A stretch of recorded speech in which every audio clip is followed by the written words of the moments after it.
นั่นยิ่งใหญ่สุดเนาะมันมีเงินของมัน โคตรสบายเลยบางครั้ง ตอนเช้า นี่มาอย่างว่านี่ ตอนเช้านี่มีปลากินเลยบางที มากอะไรบางอย่างมากอันนี้ สวนเพิ่นอยู่แถวสีทางใต้เลยครับ โอ้ย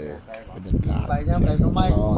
ยัดหน่อไม้สลุดมาตลอดหน่อไม้เพิ่นนี่ล่ะ น้องหวานตรงนี้ปุ่มกระไร ก็ไปซ้ำให้ เวที น้องหวานตรงนี้ปุ่มกระไรอ่ะ โอ้บุกมื้อนั้นว่าสิไปทำแก้วบ่ได้ต่ำโอ้ บรรยากาศดีดี น้ำแก้วต้องเป็นน้องหวาน อืมเผานะ เอาละหอมถ้ามึงเดียวก็เฮ็ดปวก เด้ๆๆหมอเก็บคำได้บาทหนึงมาแล้ว